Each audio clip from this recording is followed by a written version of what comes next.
You're tuned into the PNW Sports Report as part of the NGSC Sports Network with your host, Alec Pecado, and co-host, Bradley Walker. Tonight, we are recapping SummerSlam, giving our thoughts and opinions on every match and the huge return that happened at the very end of SummerSlam that people are not happy with.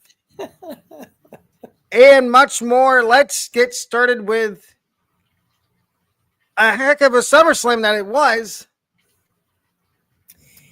Yeah, I have continuously watched John Cena's coming out, and I get goosebumps every time because of him going back to his colors and wearing the belt the right way with the towel and talking to the camera guy before he runs down. Stu, I believe is his name. To the ring, and still get goosebumps every time. I've been watching that like numerous times since it happened. And I was actually watching that live on Sunday when it happened because that was the one match on night 2 that I wanted to watch more than any of them.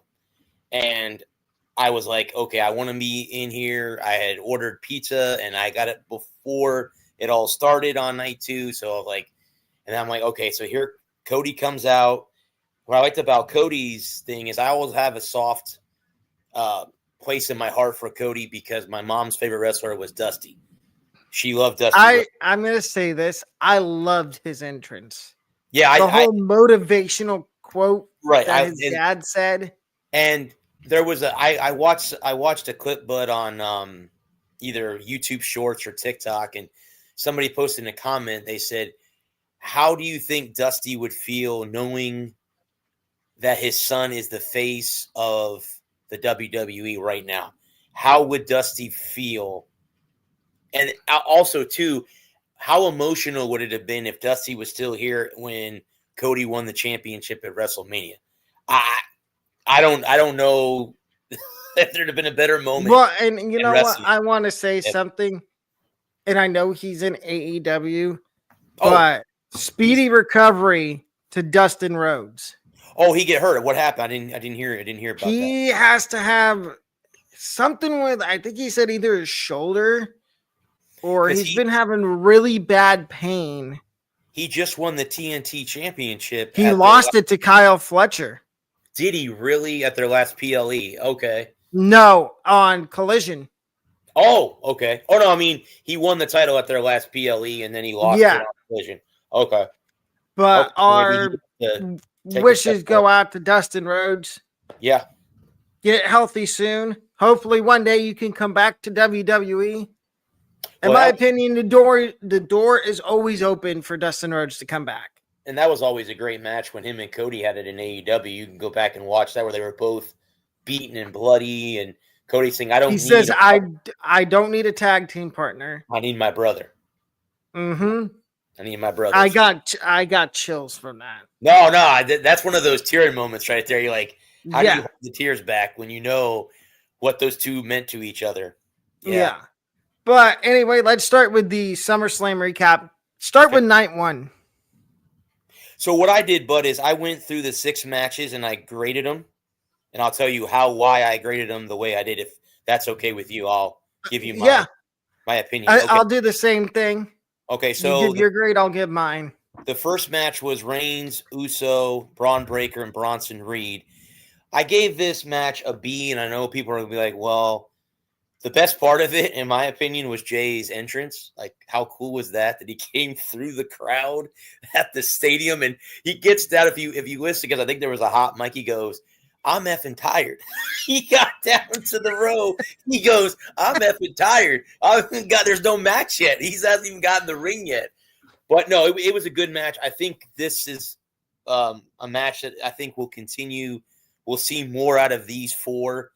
There might be more to this. I don't know if when we get to our recap of Raw. Okay.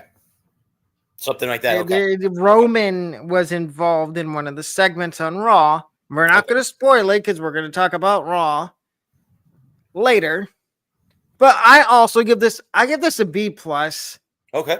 I thought for it being Roman's first match since WrestleMania, that I think he was at Mania, right? Yeah, they had it was what match? Oh yeah, Punk, Rollins, and Reigns. It was a triple threat match, correct? And that was the one that Seth won that match, right? Mm-hmm. Which Yeah. we'll get to Seth in a minute. Yeah, well, we'll get to that at the end of the the last. At the end of night one. Yeah. But yeah, I give this a B plus for Roman's first match back since Mania. I thought it was good. And I'm gonna say this: Bronson Reed really showed out. If you're, and I right now I don't like Seth because of the shenanigans he pulled with everybody. Mm-hmm. But I wasn't the biggest Bronson Reed fan going into this match, but coming out of it, even though I don't like Seth, I'm all here for Bronson Reed getting a big time mid-card push or title push. I can honestly go back, Bud, to even going back to War Games last year, where he was in War Games with Solo Sikoa on Solo Sikoa's team, and had he not gotten hurt, because he got hurt in that match, I think had he not gotten hurt, I think he would have been in a title run somewhere, either United States, or somewhere he would have been involved in one of those big titles, because he's one of those wrestlers that I think grows on you, like you don't like him. But then I was that way with LA Knight. I didn't like him when he came out, and then there's another guy I'm like that with now, that I don't like his faction, but I'm starting to get behind supporting him, and he was on night 2. We'll get to him later on. Right.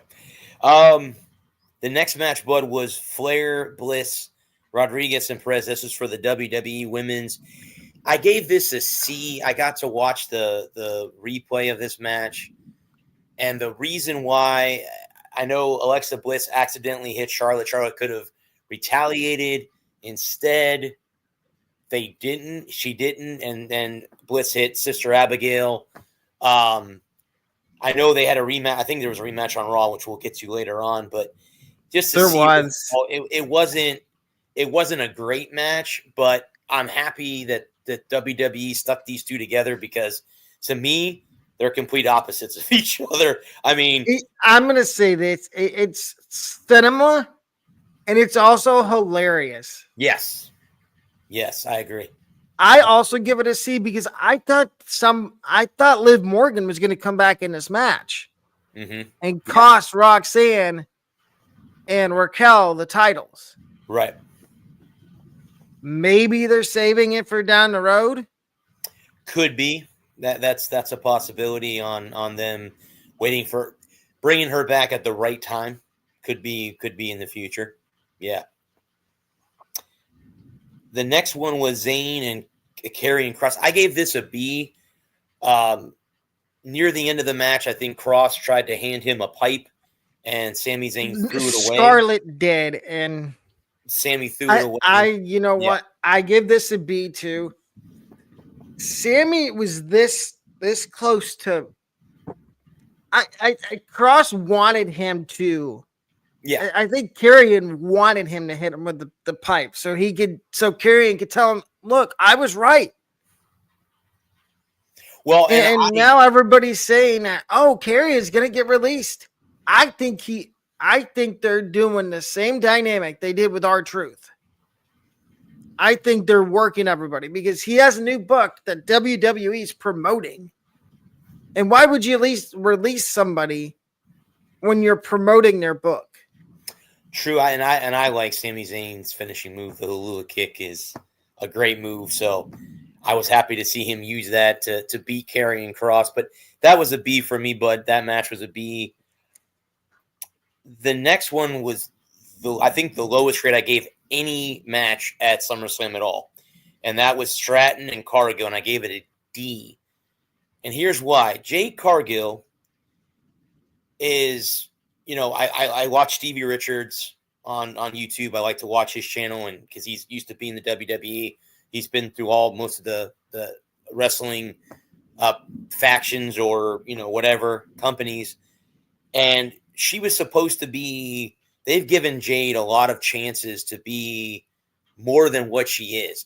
They teamed her with Bianca Belair. I guess she got into a rough time with her. That's why Naomi got revenge and threw her into the car or whatever might have happened.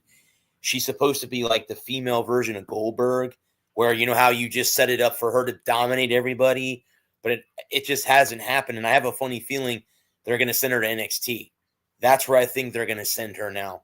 And as far as Tiffany Stratton, I was talking to my buddy on the phone about this the other day. I love her when she cashed in and, she beat Nia Jax. But now, which Nia is now, unsurprisingly, on NXT. Well, what do you do with Tiffany now that Nia's not there? I mean, everyone she's faced. So this, like I said, this was the lowest one because I don't really know. I've got a sneaky suspicion that they might try to pair her with like a Zelina Vega and give Zelina Vega another title match. Okay, fair enough. That's fair enough. Or Chelsea Green, which Chelsea's out there too. I forgot with her two little scoundrels.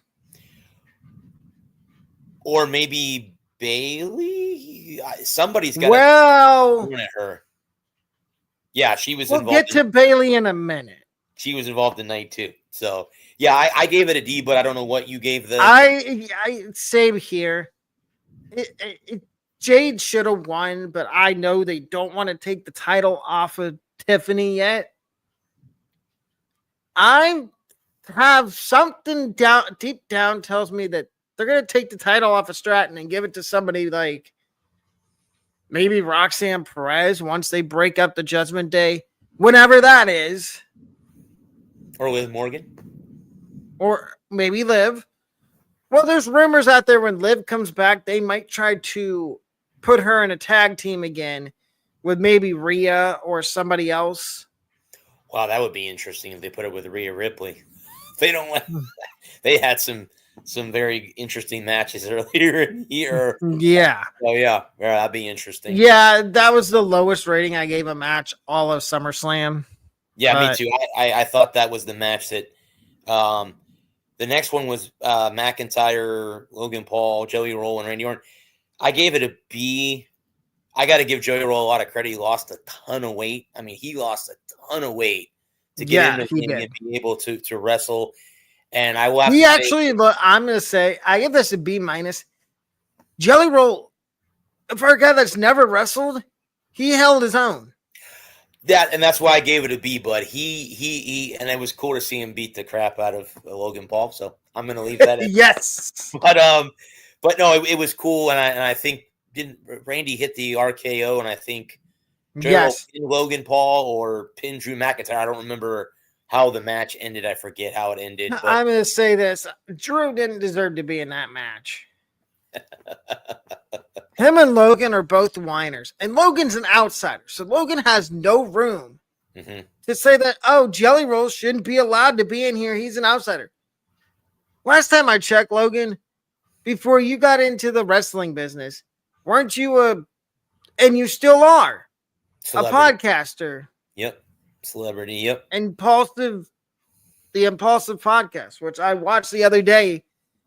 He had Tiffany Stratton on it. Oh, cool. I'll have to take a look. I'll have to go back and look at that. I'll take a look. But anyway, I gave it a B because, like I said, Jelly Roll held his own, and I would expect to see more of Jelly Roll down the road.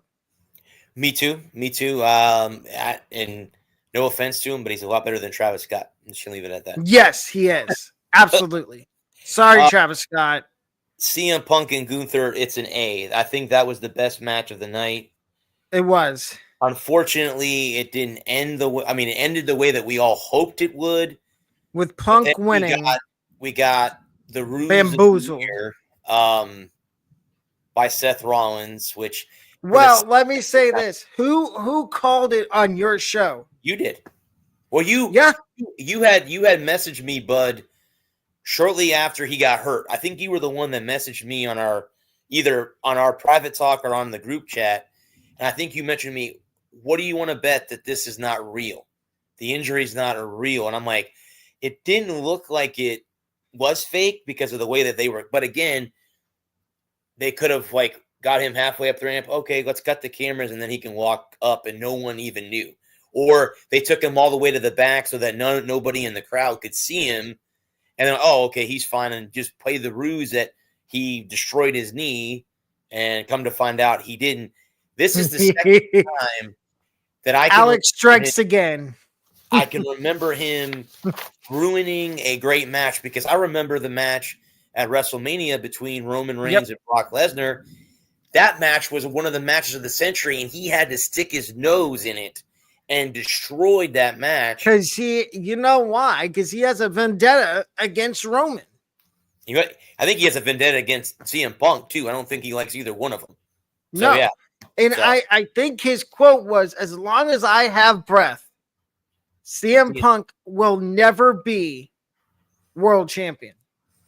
Speaking of CM Punk, I saw a short the other day about him after his WrestleMania main event match, and he was in tears. He goes, "This is what I've always wanted to do since I was a kid, and I couldn't even afford wrestling boots to headline WrestleMania, and I finally got to do that."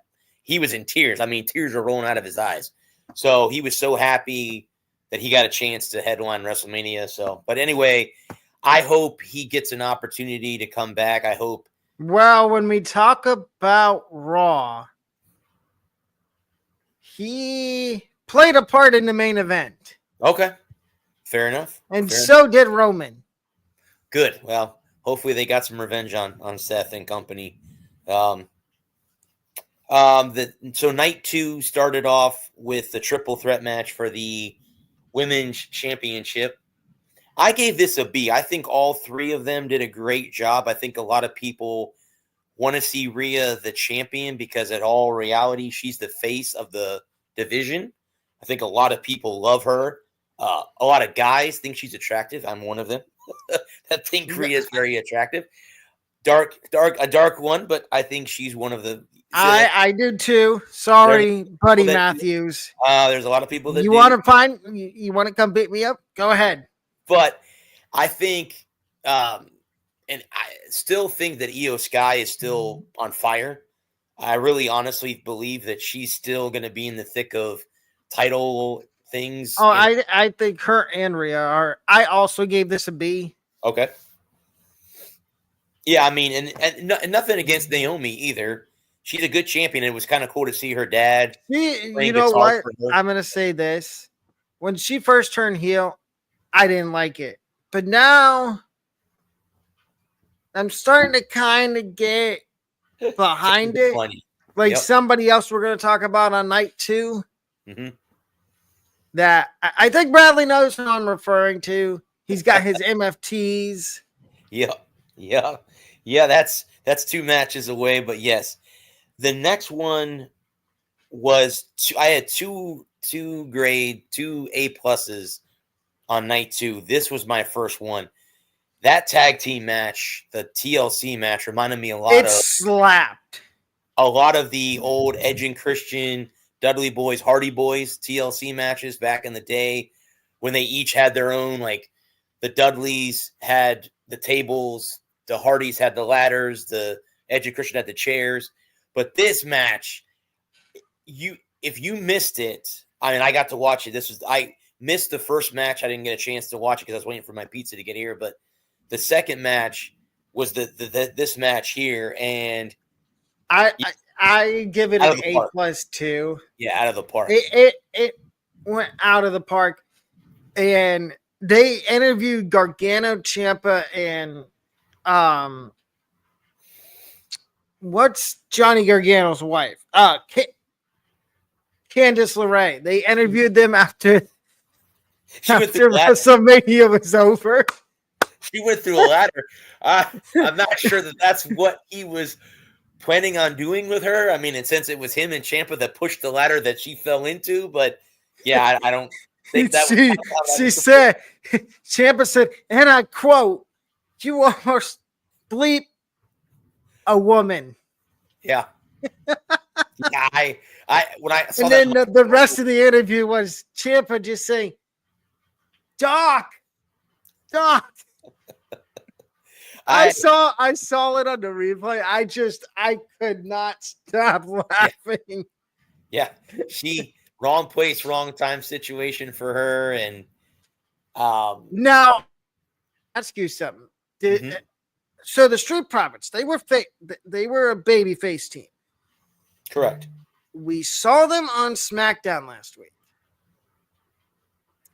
And one or both of them seem like they're kind of getting sick of being kind of pushed to the side. Do you think they're planting seeds for either Angelo Dawkins or Montez Ford to turn heel on the other one, or for both of them to turn heel? I would say both of them, Bud, because I don't know. I mean, nothing against the two of them. I don't think that they're single wrestlers. You know what I mean? Like sometimes you get guys that are good tag teams and they're good as a tag team. This is just my opinion. And again, I could be totally wrong. I just don't think that neither one of them would be good single wrestlers. Maybe not now, not right now, because they're getting over so well as a tag team. But the problem is if you turn them heel, the Wyatt Six are the heels. So who are your faces in the? Is it Axiom? Is it Fraxium? Is it Fraxium? Is it the motor? Is Out it the Most City Machine Guns? Is it who's what's the other team that was in that match? The guy that wears the luchador mask and Ray Phoenix and Andrade. They're a new tag team. They're the fairly newest tag team in that division in that match too. I've got a sneaky suspicion that at some point, Phoenix and Andrade, one or the other is going to turn their back on the other, because you got to remember at some point they're going to re-put together the Lucha Brothers. Okay.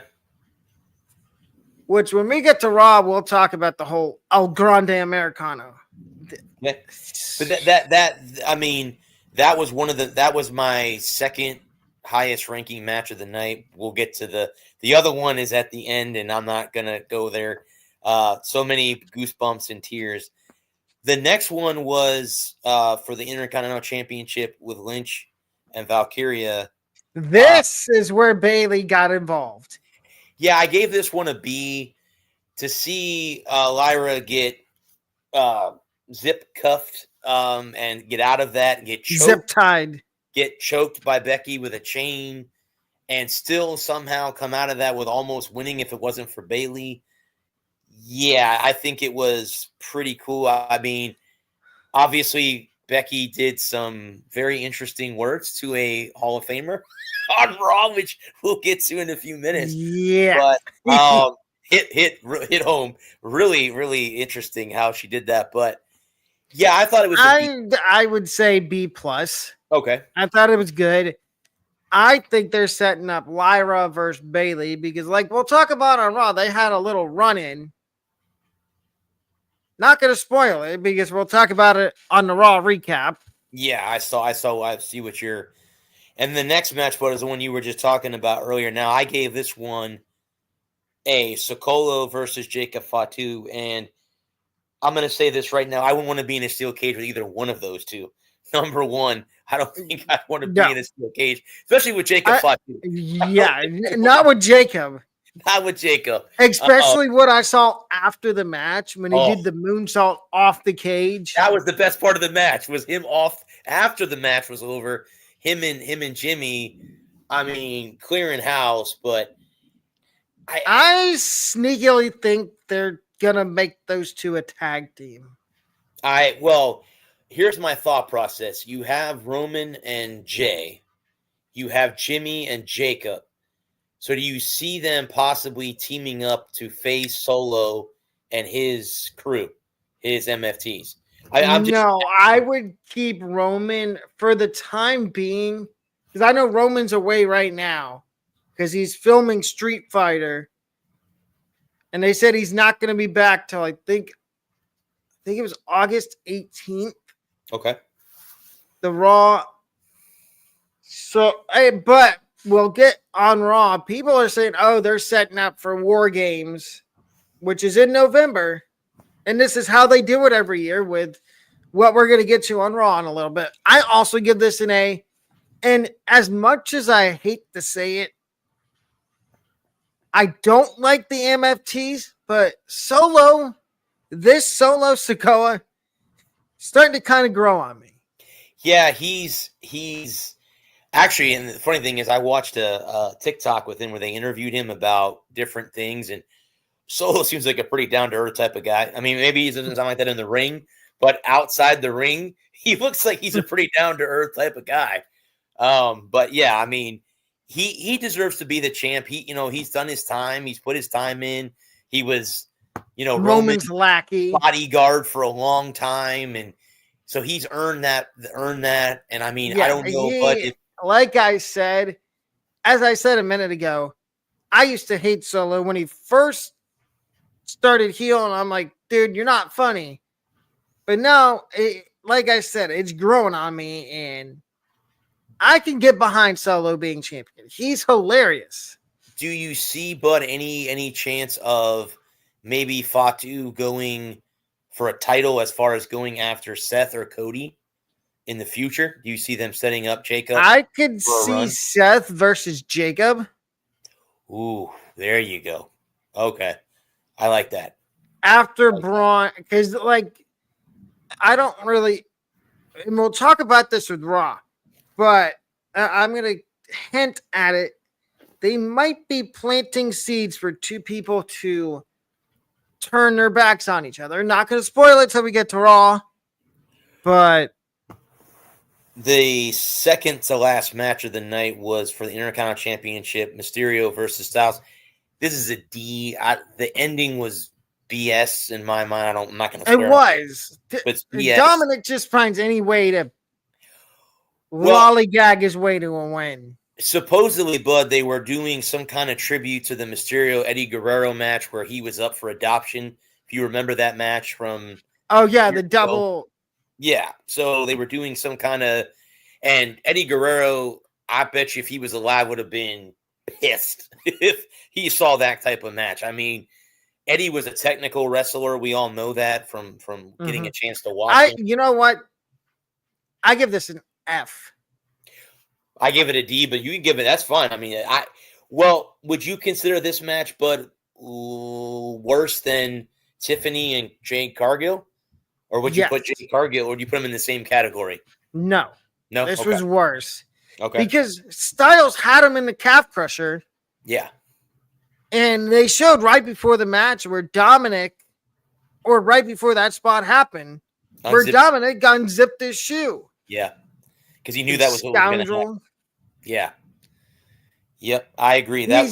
I got a feeling that they're planting seeds for Finn to turn on Dom and win the IC title. And then I think that's when the fall of the Judgment Day will begin. One domino will fall, and they'll all fall, hopefully. And then they'll all lose their... Well, Roxanne and Raquel don't have titles, but Finn, JD, and Dom do. I think once all Judgment Day loses its titles, they're done. Yeah, I agree. And then we get to the match I think everybody wanted to see. I think this was the main event of main events. Great match. Cody and John again. Well, and tell them the question I posed to you before the match. I said, would there be any funny business in this match? Thank goodness there wasn't. I didn't think that. Yeah, Alec, he was texting me the day of the match, and he's like, "There's no funny business." And I go, "Well, the match ain't over yet." But I think further as it goes on. Now, we could have seen at the beginning of the match, John, on SmackDown the day before, 2 days before their match, turn face, and we're like, "Okay, well, is this real?" Because again, we had seen Seth do it the night before. Is John going to do the same thing? And the way that they both came out, hearing Dusty for supporting Cody was awesome. And then I have as I was telling Alec pre-show, my heart, my mom's favorite wrestler was Dusty Rhodes. So I always have a soft spot in my heart for Cody and Dustin. And so when he came out and Dusty, did that monologue, and then to see John come out to his colors and hear that crowd below. I mean, there's no roof on the stadium, but below the proverbial roof off the stadium, I'm getting goosebumps now just talking about it. But it was so cool to see John go So back am I. colors, to go back to seeing the colors, and him with the towel and talking to the cameraman and as he was running down the ramp, they were cheering for him as he slides in the ring. And if you guys watch the match, you watch Cody smirk. Like, he smiled. He's like, okay, I got the real John Cena in the ring with me Not tonight. The phony Cena Not I the got at phony WrestleMania. So, great match. I think the torch was passed a second time to Cody at SummerSlam. If you remember back in 2023, Cody had a match with Brock Lesnar, and at the end of the match, Brock got in Cody's face, and it looked like they were going to go at it, and Brock hugged him and talked to him, and Cody was like, okay. This time around, you saw Cody get emotional. Somebody asked John on a passing interview, what did you say to Cody? He goes, well, if I tell you that it's not good, he goes, it stays between me and Cody. So we will never know what those two said to each. I mean, you can see Cody say thank you for everything, but I don't know what John said to Cody. But that was an A+ for me, bud. That was A+. Same here. Now let's get to what happened. Speaking of Brock Lesnar, the big return that happened that nobody saw coming. We all thought it was going to be The Rock. And well, you, Bud, had mentioned earlier, you said funny business, and I'm like, okay. And then when it cut off and there was still time left, it's like, okay, something's going to happen. It didn't cut away to right after them going into the end of it and John walking up the ramp. So you knew somebody or something was going to happen. And when Brock Lesnar's music hit, just like when Cena came out, the crowd erupted. It's been 2 years since we've seen Brock in the ring. And I got to admit, I mean, I'm not a huge Lesnar fan. I never have been. I was a WCW guy, and he came in near the end of WCW or at the start of WWE or whatever.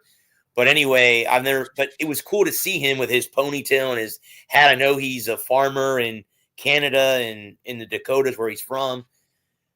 I got to admit, it's cool to see him back. I know that John said that he was one of the guys that he. Well, that's supposedly what was said. Okay. But then people are trying to throw it out there. Oh, is Triple H lying to us or is Cena lying to us? The internet wrestling community. Yeah. Well, the IWC. The funny thing was, I don't know if you got a chance to watch. I think it was a TikTok but or a YouTube short where Cena comes out of the ring after he got F5'd. And this is after it went off air. He comes out of the ring and he's walking up the ramp. They're playing his music. And John says, please stop the music. And he stopped and he listened to he's like, I just want to hear them. And as he's walking up the ramp, you get the thank you, Johns. And you kind of see the emotion coming out of him because he knows this technically could be the last stadium event he's in. I think he only has 12 more appearances left. They said, I think Michael Cole said 4 more months. 4 months because that would be December. Yeah, so so it's. And him and Brock are supposed to have, I think their match, their final time they're going to go against each other is going to be out, I think, Crown Jewel. Crown Jewel, okay. And Perth. Sense. So speaking of that pay-per-view, because it's in Australia, I have a funny feeling that's when Rhea's going to beat Naomi in her home country. I have a funny feeling that's the way it's going to be scripted. They're going to have her win the title in Australia because of her being the countryman or countrywoman, whatever you want to call it. That's her home country. I wouldn't be surprised. That would be me. I'm just saying out loud. That could be that. No, I agree. And the other thing is, do you think? Well, no. Gunther's from Austria. I was gonna say, but we haven't. He got hurt, bud. Right? Did I hear that he's out for a little while? Yeah, broken nose. Yeah, he got which supposedly happened a couple days before the match. Oh, okay. So I didn't know. I thought it had happened during the match with Punk. So he No, is. Oh, okay. Okay. Didn't happen during the Goldberg match, did it? I can't no. believe that was his retirement match. Why would you pick Gunther as your retirement match? Because he can run circles around you, Goldberg. I mean, I was a Goldberg fan, but he can run Well, circles no. around What you. I was gonna say about Gunther was, I mean, do you think in Australia, because we haven't seen Ilya Dragunov in a while because he Mm-hmm. tore his ACL at the end, toward the middle to end of last year. Mm-hmm. And everybody's talking about, oh, they want to see Gunther versus Ilya Dragunov on the main roster because we haven't seen it yet. Right. Could we get that in Perth? I would say probably. I mean, definitely. If we haven't seen him for a while, and being that you see some good matches during Crown Jewel, wherever it's located at. But yeah, I can see, I could definitely see that coming. So yeah. Now let's get to our Raw recap. And Bradley Okay. has the notes for Raw. Yeah. So again, I gave SummerSlam an overall B because of the Brat So did match I. and Dominic Mysterio, and other than you kick both those off the card, it'd be an A. In my opinion, it'd be an A if those two weren't in there. So there were segments that happened. I think the first one, if I'm not mistaken, according to my notes, was Seth Rollins' boost about his plan B, but he wasn't counting on LA Knight. That's what it says here. Yeah. Didn't we call it a couple? Right. Yep. We did. We did. Yep. Let's see, it says Bronson Reed wears Roman Reigns' sneakers around his neck forever. Okay. Shula Fala. Gotcha. Okay. Oh, okay. Gotcha. Okay. Let's see. So was it LA Knight and CM Punk that came out, or was it LA Knight and Roman Reigns that came out? So when we get to the main event, which is later on tonight, it was LA Knight versus Rollins. Right. Which it ended not so good. DQ. From what I read. Okay. Okay. From what I read. But continue with Yeah. What would you grade that opening segment? Well, because it has a lot to do with obviously now that Seth cashed in his Money in the Bank contract, like he did the earlier in WrestleMania. I want to say something. People are like, "Oh, Seth should have to drop the title. He cheated. He lied to all of us, saying he was hurt, and he really wasn't." It's wrestling. I mean, it's just wrestling, dude. I mean, I saw a short clip today when Kevin Owens did the what's the illegal slam that he did? Package pile driver. And Triple H went after him during a live while the fans got in his face. They got after each other. They go in gorilla position. He's like, "Man, I'm sorry. I didn't mean to yell at you." He's like, "No, man, don't worry about it, Triple H. You did good." He goes, "We played that off good." So it's wrestling. Come on, guys. Come on. We expected it to happen. And it's Seth Rollins, guys. It's Seth Rollins. What did you expect from Seth? He turned on He's that pest. He turned on the Shield, for crying out loud. Come on. He's that pest that just won't go away. He always has to have a title, which annoys the living daylights out of me. It says on cue CM Punk's music before Paul Heyman boosts about being the GOAT. Introduces Braun Breaker, Tribal Chief Reed, and new heavyweight champion Rollins. Okay. So let's see. Yeah, Judgment. Okay. The Judgment Day. LA Knight challenges him to a title match. Obviously, that got pushed to the end of the show. Then the next, it says the Judgment Day mood is definitely split among gender lines tonight. Raquel Rodriguez and Roxanne Perez. Correct me if I'm wrong. Did they not go and try to get a rematch with? They did get a rematch. Okay. They didn't win the match, obviously, because we would have heard it if they had changed titles. Says Dominic Mysterio ends up agreeing with a match with Dragon Lee tonight. AJ Styles to admit that Dom was clever at SummerSlam. Yeah, that was a pretty awful match, but whatever. Rusev and Sheamus. Wow, I didn't see that until I read these notes. Yeah, that I saw the match. It was brutal. So I Double count out. I didn't know this either. So Sheamus. Okay, I'll give you a little bit of some trivia here. What other wrestler other than Sheamus has never won the Intercontinental Championship? And we were just talking about him a few minutes ago. Do you know who I'm talking about?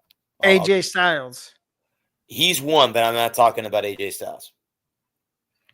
John Cena's never won the Intercontinental Championship. Did you know that? I did, actually.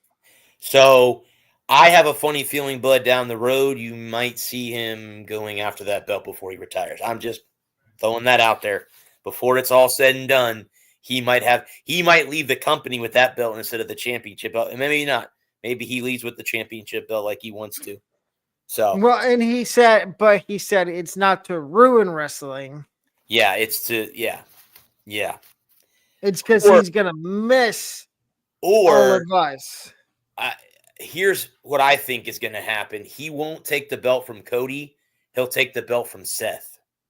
If Seth is still the champion, he'll take the belt from Seth Rollins and do the CM Punk routine and walk away. And then when he walks away, they'll have a tournament. And then I think that's when CM Punk wins. Just saying out loud that might happen. You know what? I agree with that. Yeah. And then the next segment, buddy, it says earlier today we learned that the New Day is still mourning. So they lost their tag. Grayson Waller and okay. Well, now he goes by Big G now. I've never been a fan of Grayson Waller. Neither have I. Honestly. I mean, Austin Theory's fine with me because Theory's we'll get to Theory at the end of Raw after we're done with the recap because there's some interesting news that came out about him. I guess Grayson Waller had a match with Penta, and Penta. I have a question, and I want to ask this question: what happened to Shinsuke Nakamura? He was here, he was main eventing, and then all of a sudden now he's gone again. What happened to Shinsuke? I mean, supposedly his contract ends, I guess, at the end of August, beginning of September. Oh, well, no wonder why we haven't seen him. Okay, because I was curious. I'm like, when they brought him back as a heel, he fits that role so well. I mean, nothing against him being a face, but Shinsuke, when Shinsuke came back and beat LA Knight for the United States Championship, I thought that was a perfect way to bring him back. And I really thought with Penta, I thought Shinsuke and Penta would be great rivalry between the two of them. The Mexican luchador, and I think Shinsuke's from Japan. Yes, I think he's from Japan. I don't want to get that wrong if he's from Korea or China. But that to me, but anyway, Penta beat Grayson Waller according to my notes here. So easily. Okay. And again, he doesn't go by Grayson Waller anymore. Because the Big G. Which is pathetic. It says after the match. I'm sorry, but the New Day. What the heck was Xavier Woods wearing? That hat was so ridiculous. I will say that the good thing about Xavier Woods is his YouTube channel is badass. If you guys haven't got a chance to watch Up Up Down Down, go watch it. It's if you like gaming, it's pretty cool. Yes, it's a good YouTube channel. But Xavier Woods, I think you need some. What's the word I'm looking for? Fashion sense. Yes, you need some help in your fashion sense. That hat was just utterly ridiculous. And it was hilarious when Penta took it and just flung it out of the ring. He's turning into Cam Newton. Scam Newton. So Penta that was utterly ridiculous. Like Xavier was okay. There's a point where you realize, okay, and I was saying this the whole time I was watching Raw, and when I saw that segment, I'm like, they have fumbled the heel turn in the New Day. Yeah, they have, but I would agree with that, and I'm hoping and praying one day that we get Big E back and he goes and tears them and what in the future. I hope Big E gets one more chance to get in the ring. I don't know when that's going to happen, and it was cool though to see, back to SummerSlam real quick, Michael Cole and who was the other guy with Michael Cole? Wade Barrett. Wade Barrett is a great analyst. Dude, guy is awesome. And I saw a clip of LA Knight he was interviewing LA Knight after a PLE. He goes, better watch your mouth, Wade, or I'll make you come out. Oh, it was NXT. It was NXT. I'll put you back in retirement as fast as you can blink. I'll drag you out of retirement just to drag you back into retirement. Drag you back into that was priceless. LA Knight. Wait, he's never coming out of retirement. And if he does, it'd probably be for one more match, and maybe it's Sheamus.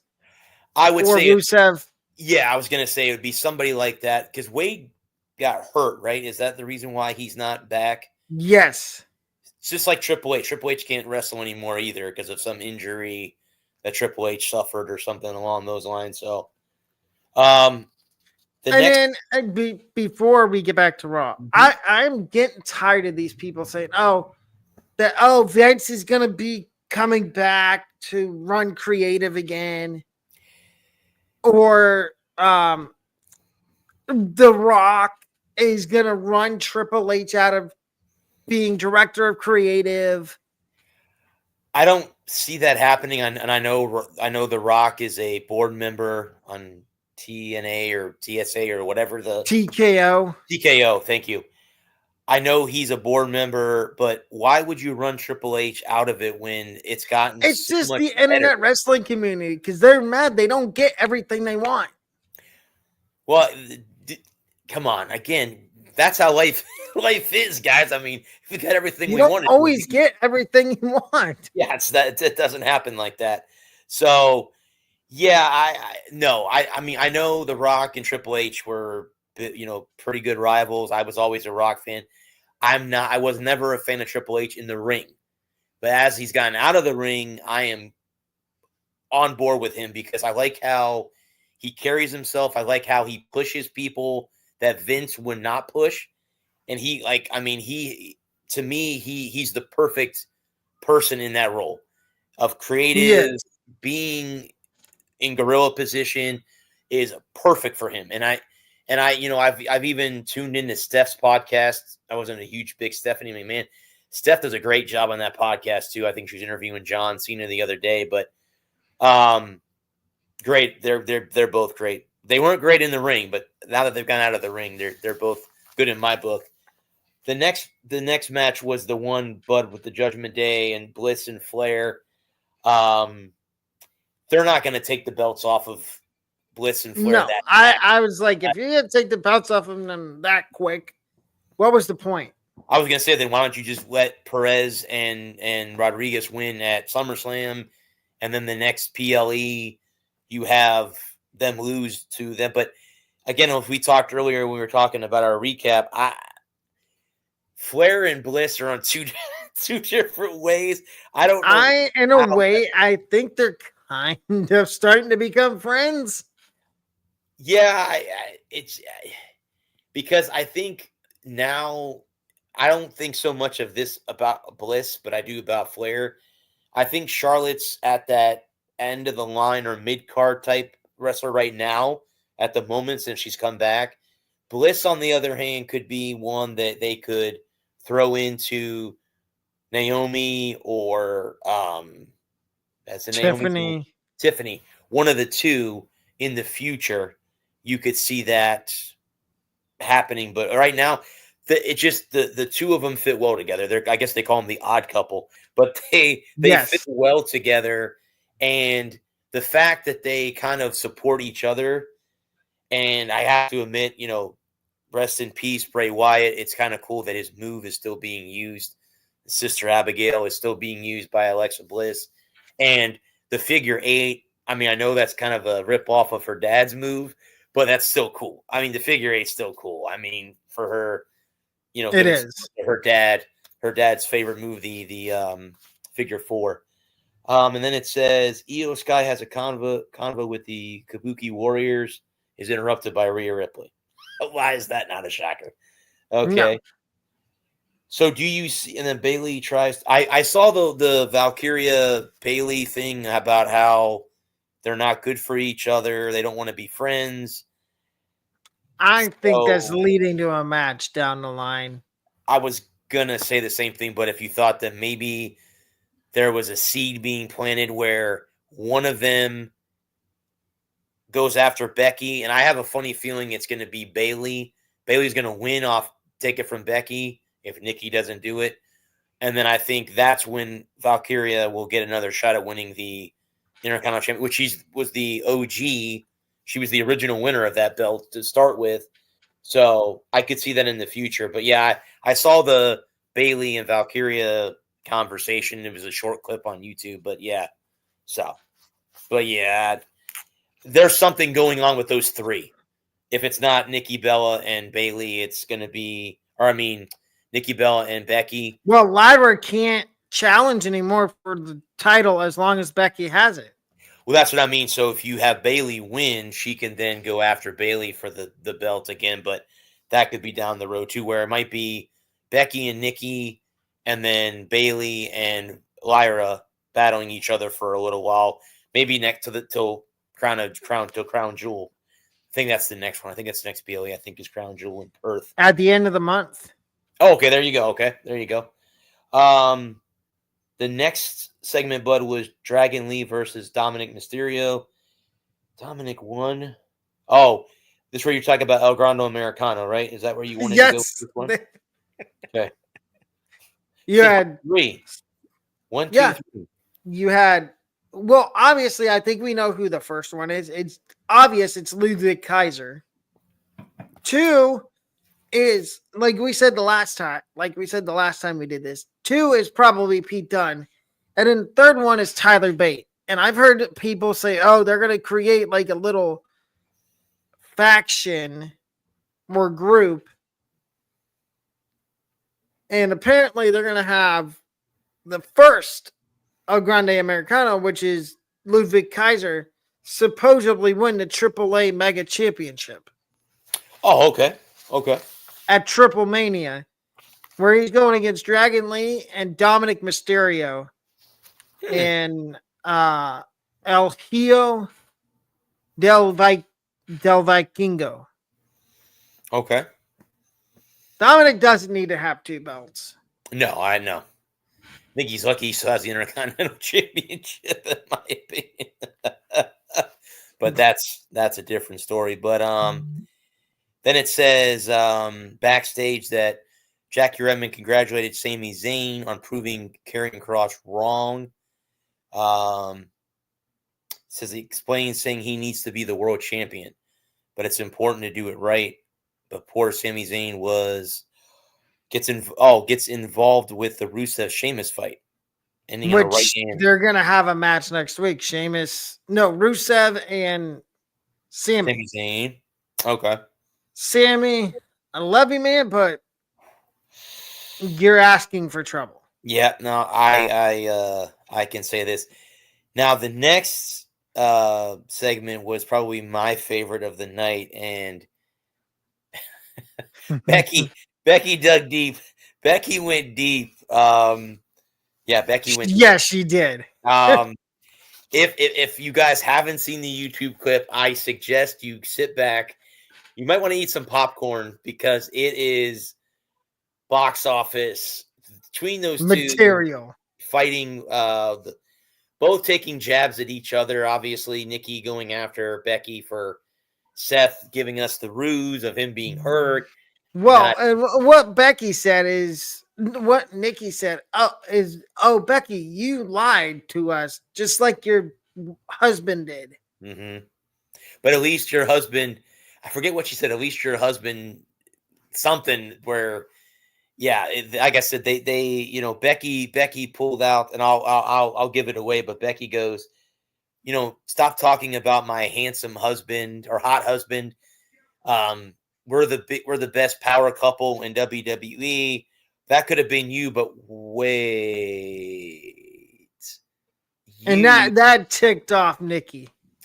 You can't see him anymore.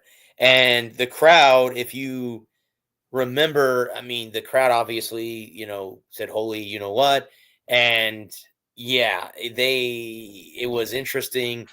And then but I'll give Nikki some credit. At least she went back. She goes, yeah. She goes, no, she's saying the truth. Like, I know. Like, Nikki took it. Like, yeah, no, she's right. I mean, it is. But for her to get in Becky's face and say, hey, you've never challenged me. How about I challenge you for your belt? And Becky then get the cheap shot. But yeah, I could see a match obviously happening. I don't know if there's been one scheduled yet. If I that's think they said next week, maybe. next week, okay. But and then I guess Nikki gave her some hell about being in Happy Gilmore too, which you haven't seen the movie yet. Becky Lynch is in there. So is MJF. Great movie. So is MJF, which I don't know how MJF played one of Adam Sandler's sons, but that's a whole different story. But that is what it is. It was a good movie. I'll say that. I saw it. I got to watch some of it and got interrupted, so I finally sat down and watched all of it. Obviously not as good as the original one. And I mean, if you know your golf, there's a lot of golfers, famous golfers in the movie. So if you know, like me, I know most of them. I know all of them because I'm a PGA guy myself. So yeah. But the next segment, but I think was about Naomi. So she still feels good about being champion. Stephanie Valkyra threatened her to take her title from her at Clash of Paris. Is Valkyra, is she the NXT Women's Champion? Correct me if I'm wrong. Valkyra, no. No, okay. That is, no, JC Jane is the TNA and NXT Women's Champion. So that was one of the belts that TNA wants back. And I saw a clip today from NXT. And we can briefly touch on NXT after this because there was an interesting segment. Yes, on NXT. I saw the clip today. Trick Williams and Obafemi and Moose and Javon Evans. Yeah. So yeah, that backstage, Lynch is confronted by Natalya and Alpha Academy. I didn't know Alpha Academy was still together. I thought that they had it's Tozawa. Well, yeah, Tozawa and Maxime Dupree and Natty. But Natty and Maxime are a tag team, actually. Oh, okay. And I think I don't remember their tag team name because it's weird. But yeah, they're a tag team. Because who was the other one that was part of Alpha Academy? Otis. What did he get hurt? He got hurt, right? He's hurt. He's out. He's out. Okay. That's what I thought I had heard. The last segment, guys, was the match with LA Knight and Seth Rollins for the championship. CM Punk. Seth was lining up LA Knight, and we've seen this before with Seth. Go back to I think it was 2015 when he was having the feud with Dean Ambrose, and he pulled out the cinder blocks and curb stomped Dean Ambrose on the cinder blocks to try to write him off TV. He tried to do the same thing with LA Knight, but to LA Knight's rescue, ta-da, ta-da, cue the music, CM Punk. CM Punk attacked Rollins. It says Knight was upset. Rollins then hit the stomp on Knight and Punk. I remember seeing the clip on that. And then it says, oh, Roman Reigns wanted a piece too. Despite the way that fans have hyped it up, ends up same beating as Knight and Punk, including a spear. I saw the spear from Braun Breaker and a tsunami 3 times by Bronson Reed. I would think taking one of those would be bad enough, but taking 3? Ugh. See, like I said, I like Bronson Reed, but I think they need to give him a new finishing move. The tsunami kind of overdoes it. Correct me if I'm wrong. The tsunami was used back in like Hogan's era, right? Wasn't I there a believe. guy that used the Tsunami? I want to say used the Tsunami. May even have been a wrestler named Tsunami back in the day. I don't remember. But anyway, that was Raw, guys. That was the Raw review. 6.5 out of 10. Yeah, I would say that. I wouldn't give it a 10 out of 10, but I would give it at least a 6 or a 7 out of 10. Yeah. Now, and I said we would get to it after Raw. The not carrying cross, but people. Actually, let's get to the interesting segment on NXT. Oba, Moose, Javon, Trick. Javon, I advise you to, I'm not going to say back off, just move to the side. Let the three big boys figure it out.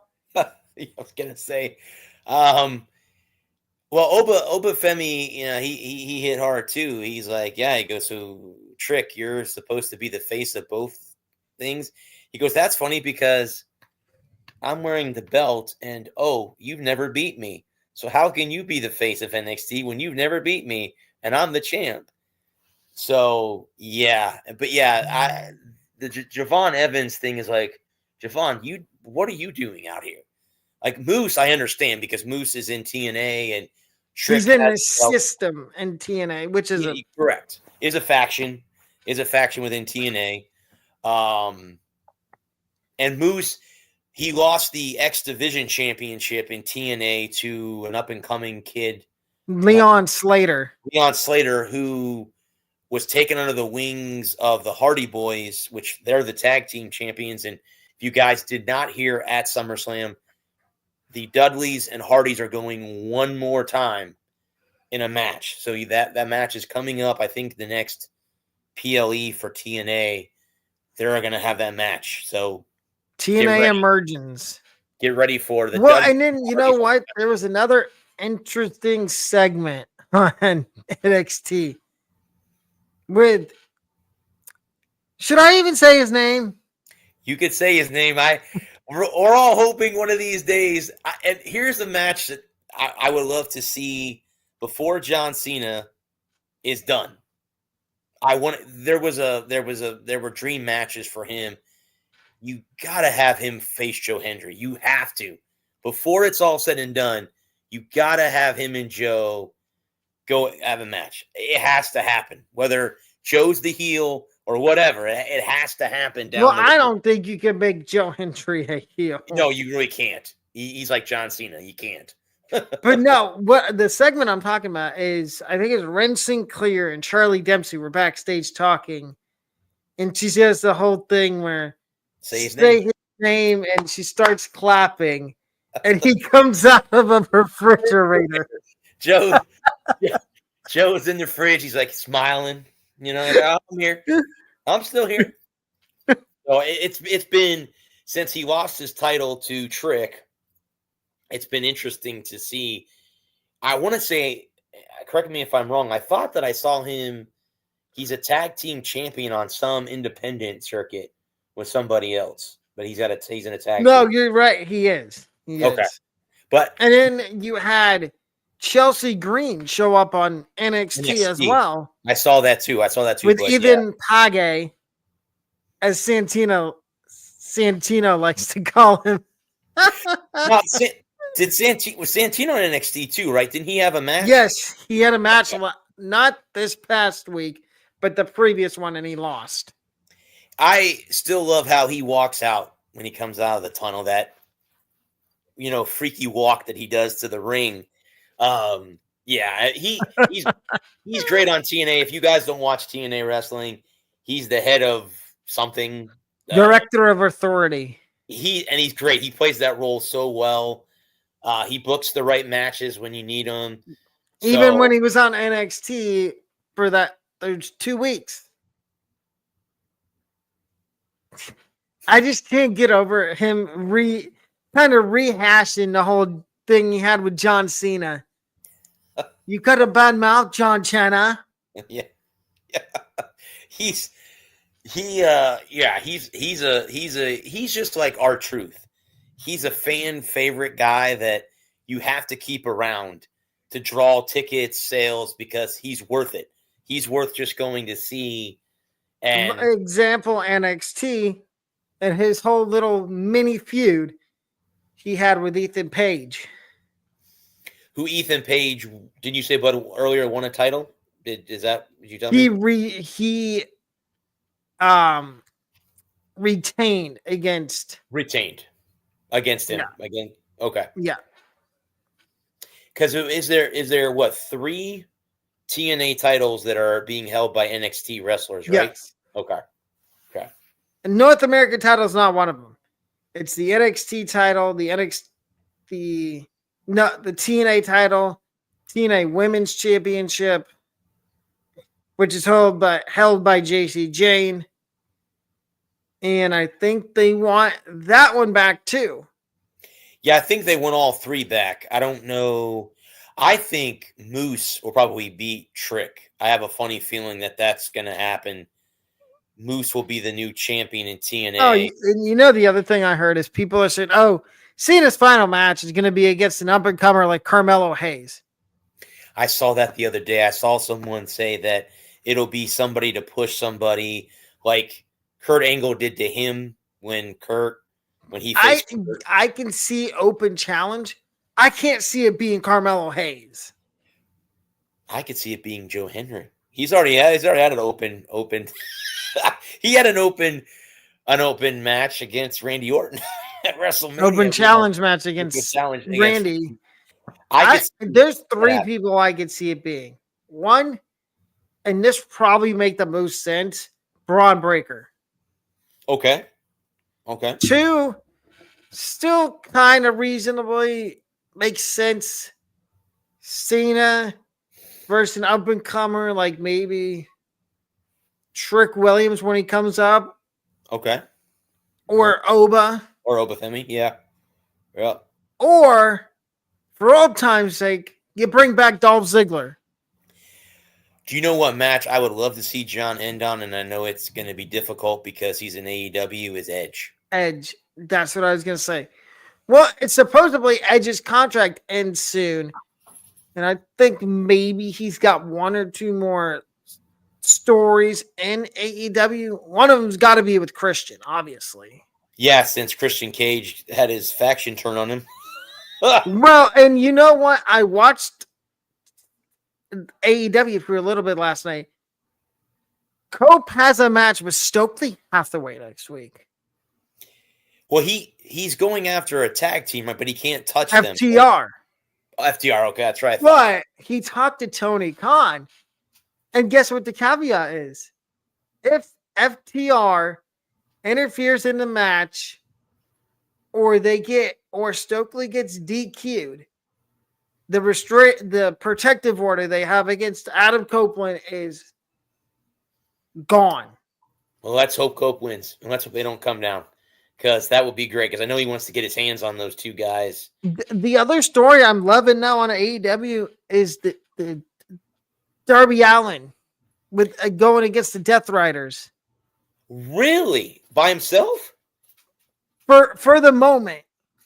Last night Wow. Moxley had a match with Speedball to open Dynamite. Okay. And Darby Allin I guess Darby was in the crowd, and Wheeler Yuta was on, I think, commentary. And Darby came up behind him, took him, put him in a body bag, and stapled to his head, because the next pay-per-view is Forbidden Door. And he stapled to Wheeler Yuta's head, Forbidden Door. Which I think that means they're going to have. And Moxley, we don't know if he accepted. He might have accepted.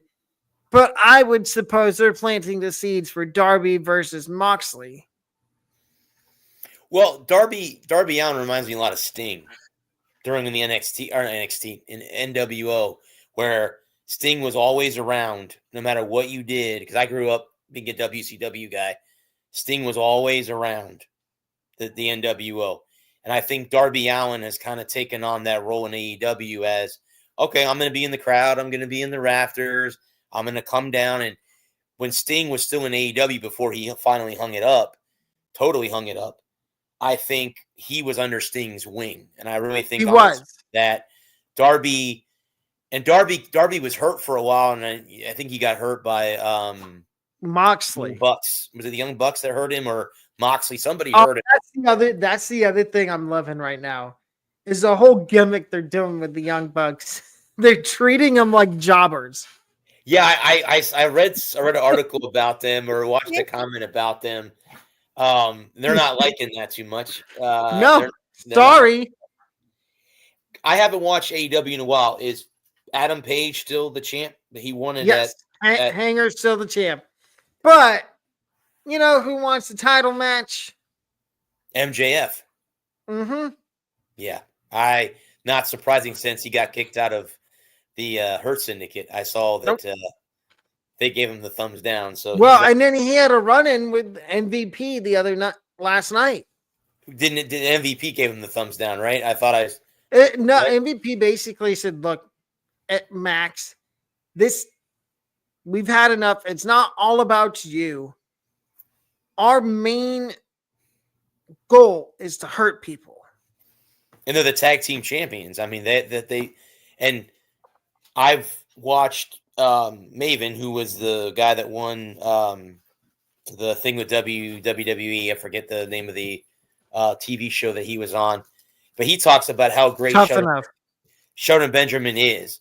And between him and Bobby Lashley, I don't think I'd want to be in the ring with either one of those two. No, I wouldn't either. Yeah.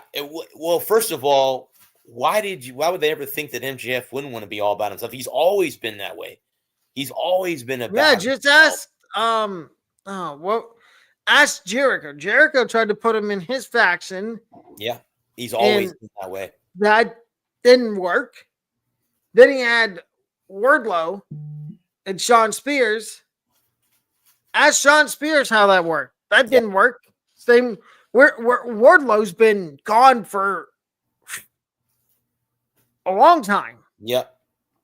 And is Toni Storm still the women's? Yes, champion? She is. She got a match against what's his name? The girl that has the contract. Athena. She's the Ring of Honor champion, right? She's ROH champion. The supposed forever ROH. That's what she says. Yeah. Okay. Which you know what? I liked her. She used to go by Ember Moon when she was in WWE. I remember that. She never really got. She got over, but it was when Vince was still in charge. Right. And you're like, oh, she's never going to get pushed because it's Vince. And it was the same way with Toni Storm. Yeah. When she got called up from NXT. So I like that both of them are getting a lot of screen time on AEW. And Tony's one of the funniest. Yes, she is. Tony has some funny words to say about herself. I mean, she talks about other women too, but stuff that she says about herself and her post-game or post-match interviews with the orange juice when she won the belts, but she beat it was beautiful. That was that's a watch press conference too if you ever want to watch that. Tony's funny, and I can't believe that the WWE, and again, I know it was mostly Vince McMahon, but how you let a talent like that get away from you because you let all three of them get away. Tony, Ember Moon, and Sasha Banks. Yeah, correct. That's right. Because Mercedes Moné, Sasha Banks, exactly. Because and then you could throw Bobby and Shelton in there too. Correct. Yeah, the rest of them. And then they fumbled trying to sign Kazuchika Okada, Mike Bailey. Yeah. Kevin Knight. Yeah, because that's a really good tag team on AEW is Jet Speed. Jericho's beyond his glory days. Jack Swagger. Jack Swagger's another one, which I don't think he goes by Jack Swagger anymore. Doesn't he go by a different name? Jake Hager. Okay. But he's not even in AEW anymore. Oh, he's not? Oh, I didn't know that. Nope. Okay. He's been gone for a while. People want him back in WWE, but I don't ever see it happening. I don't either. Even though we say, wait, we said the same thing about Brock. Never say never. Well, but I think with Jack Swagger, I think he burned too many bridges. Yeah, I think he did. Brock left. Okay, I'll give you 3 names. Okay. And you tell me yes or no if you think they'll ever come back. 1, and we talked about him earlier, Dustin Rhodes. I'm gonna say no, and the reason I say that is, it would be great to have him back, but he's doing so well in AEW. I don't see him coming back unless there's some storyline where him and Cody are against each other. I just don't. I would say no, a hard no on that one. I'm gonna leave Edge and Christian out because that's probably a no. I would say probably, but I would lean. I mean, possibly Edge. Christian, I'm not too sure, but Edge possibly one more match against Cena, but maybe that's not going to happen either. So I don't know what the thing is with Edge. It would be great to see him back. I mean, that music is badass too. So his theme song is cool, but well, Wade Barrett. I could see Wade getting in the ring one more time with, like you said earlier, maybe a League of Nations triple threat match. Sheamus or Rusev, one of the two. Or both of them. Maybe a triple threat match. That would be interesting for Wade to finally. But see, and the thing is, if Alberto Del Rio didn't burn the bridges he did. Oh, he's another one that burned a lot of bridges. Yeah. If he didn't burn those bridges, the WWE would absolutely bring him back. Oh, hands down. Absolutely, but hands down. No doubt. Then you could have a fatal 4-way because Sheamus was in League of Nations, Rusev was, Barrett was, and so was Del Rio. Yep, correct. Before he went off and did his own thing with the stupid Mex-American. Yep, with forget the name of his manager. Zeb Coulter. Zeb Coulter. Yep, I remember that. I remember those. Yep. Good old Zeb. Yep. Do you ever see Lana coming back? I don't know where she would fit, Bud. Honestly, I don't know where she would fit in. I think her and Rusev got Oh, they got back together? That's maybe good. Her and Rusev? I'm going to put it to you this way. I could see AJ Lee coming back before I see Lana. That's just my opinion. I completely agree with that. I could see AJ Lee. Because AJ Lee didn't really burn a lot of bridges. I could see AJ Lee coming back to go against Alexa Bliss. I think that would be pretty cool how weird they both are. I'm going to throw one more name. Well, 2 more names out there. One, this guy's in, I think it's called Fourth Rope Wrestling. Okay. Right now. Enzo Amore. Enzo burned a lot of bridges in the WWE before he left.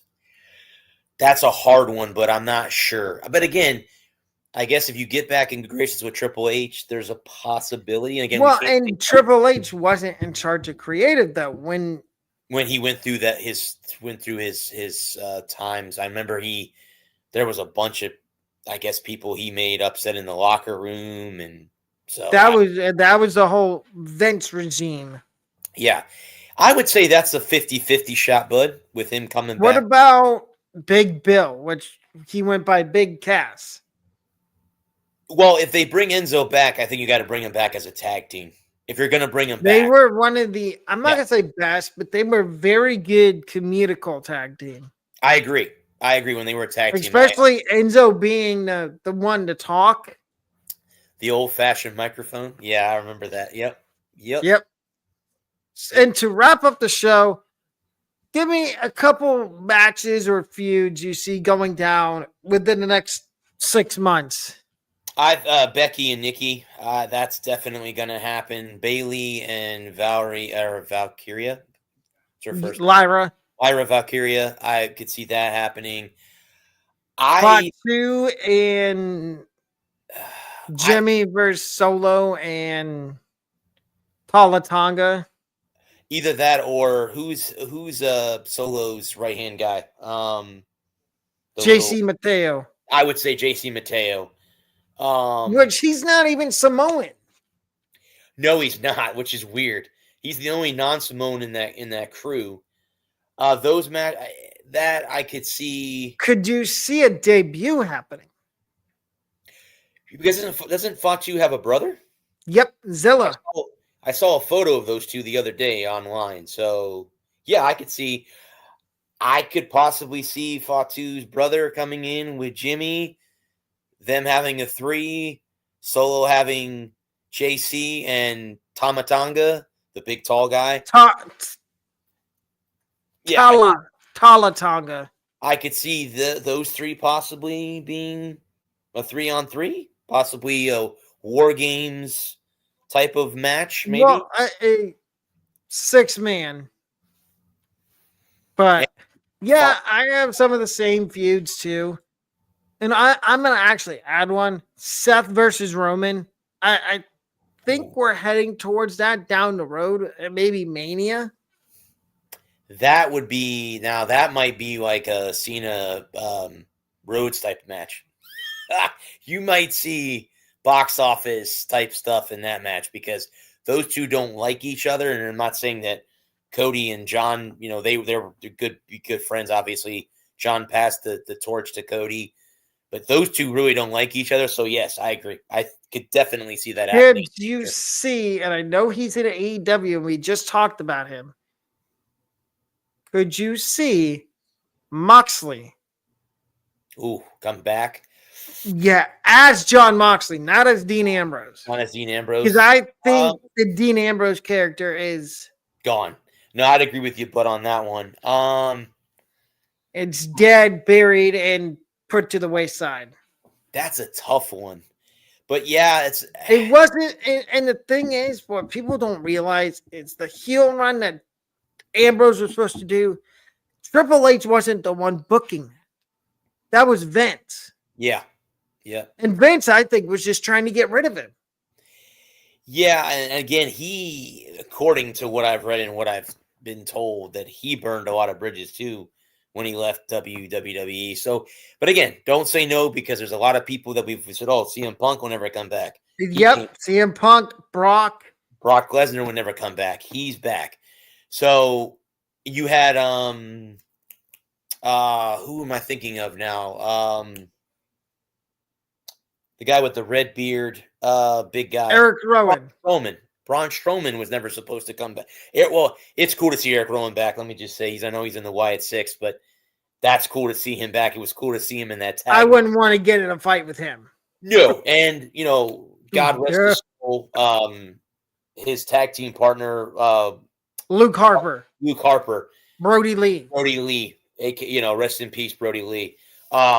Those two were a great tag team. Then, of course, you throw. Don't ever try to get in a fight.